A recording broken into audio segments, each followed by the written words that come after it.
हमारे साथ जुड़े हुए मुकेश भैया, और आप जेपीएससी स्टूडेंट है ना मुकेश भैया? हाँ, तो आप अपना थोड़ा बताएं कि जेपीएससी में अभी तक कौन कौन सा एग्जाम दिए हैं? देखिए हम 2016 का जो छठी जेपीएससी था, जी उसके पूर्व जो थी पाँचवीं जी जेपीएससी हम परीक्षा दे रहे हैं। जी जी पाँचवीं जेपीएससी का प्री हमारा नहीं हुआ था। उसके बाद से हम छठी जेपीएससी का प्री मेंस और इंटरव्यू भी दिए थे, जिसमें हमारा अंतिम रूप से चयन नहीं हुआ। जी उसके बाद से हम 3 बार जेपीएससी में छठी, सातवीं जो होता है उसमें मेंस हम 3 बार मुख्य परीक्षा दिए हैं, पर अंतिम रूप से हमारा चयन नहीं हो पाया है। और अभी भी हम कोशिश कर रहे हैं जहाँ तक होता है, और इस बार भी हमारा कोशिश था, हम तैयारी भी कर रहे थे ताकि इस बार हम चयनित हो सके। और बाकी बच्चों से तो हम यही कहेंगे कि जो भी जेपीएससी का तैयारी करते हैं वो थोड़े लंबे समय अंतराल लेकर के चले, क्योंकि उसका सिलेबस इस प्रकार से है। और दूसरी चीज़ है कि सरकार का जो परीक्षा लेने का जो पैटर्न है, थोड़ा वो समय थोड़ा लंबा ले लेता है। और कोई विद्यार्थी जेपीएससी का तैयारी कर रहे हैं, वो अपने दिमाग में लेकर के चलते हैं कि प्रति 2 वर्ष में वैकेंसी मिनिमम आने का संभावना रहता है। आज ये अचानक पिछली बार जो वैकेंसी आई थी, जो 11 to 13 का जो जेपीएससी था, उसमें जो एज था वो 2017 को कट ऑफ रखा गया था, और इस बार जो कट ऑफ डेट रखा गया है वो 1 अगस्त 2026। तो इससे सीधा 9 साल का वृद्धि हो चुका है। तो अचानक एक विद्यार्थी 9 साल का उम्र कहाँ से लाएगा? ये हुई पहली चीज़। दूसरी चीज़ है कि इसमें किसी भी बच्चे को 35 साल का उम्र तक ही फॉर्म भरने का योग्यता प्रदान किया जाता है। अगर हम देखते हैं कि आज अगर आप 2026 का कट ऑफ रखे हैं, तो किसी स्टूडेंट को 35 साल के लिए अगर हम रखते हैं, एलिजिबिलिटी रखते हैं उसको फॉर्म भरने के लिए, तो वो एलिजिबल होता है 2012 के बाद से फॉर्म भरने के लिए।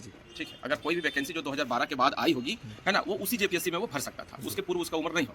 तो अगर हम देखते हैं कि 2012 के बाद इन्होंने कितने वैकेंसी निकाले हैं, तो इसके पहले उसने 2012 के बाद 5वीं जेपीएससी निकाला, छठी जेपीएससी 2015 में निकाला, फिर कहने का तो वो 3 जेपीएससी जोड़ा है, पर एग्जाम तो एक ही हुआ है, जो हम लोग 7वीं से 10वीं बोलते हैं। और फिर उसके बाद जो है इन्होंने 11वीं से 13वीं जेपीएससी निकाली। इस प्रकार से अब तक 4 बार ही अटेम्प्ट कोई स्टूडेंट जो दे रहा होगा एग्जाम, वो 35 साल पूरा होने तक उसको 4 ही अटेम्प्ट मिला है। और हम जानते हैं या देख भी रहे हैं कि यूपीएससी, जो कि एक बहुत बड़ी बोर्ड है, एग्जामिनेशन का भारत का सबसे बड़ा बोर्ड है लोक प्रशासनिक सेवा के लिए, वो जो उम्र का सीमा निकालती है, उनके द्वारा जो उम्र का निर्धारण है वो जनरल के लिए 33 ईयर्स है, 30 to 33 ईयर्स है, और जिसमें ओबीसी को 3 साल का छूट दिया जाता है। तो इस केस में यूपीएससी में कोई बच्चा अगर एग्जाम देना चाहता है, यूपीएससी के लिए वो 10 से 11 बार परीक्षा देता है, और जेपीएससी में मात्र 4 बार देता है।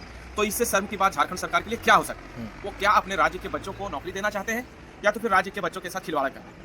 पिछले कुछ दिनों से लगातार देखा जा रहा है कि छात्र यहाँ पे काफ़ी परेशान हैं, और उनको जानबूझ करके और भी परेशान किया जा रहा है।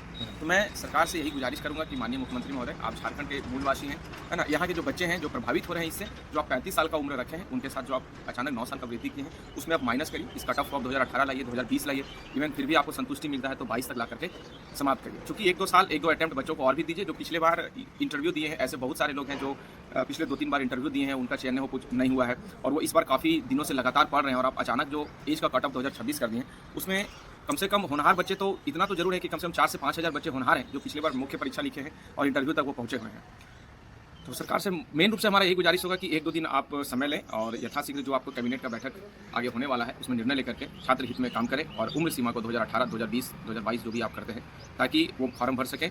और आप ऐसे भी नौकरी तो दे नहीं रहे हैं, नौकरी तो देने का है नहीं, वो अपने एलिजिबिलिटी और अपने योग्यता के आधार पर ही नौकरी लेंगे, लड़कर के लेंगे, इसलिए आप उन्हें परीक्षा में बैठने के लिए अनुमति दें।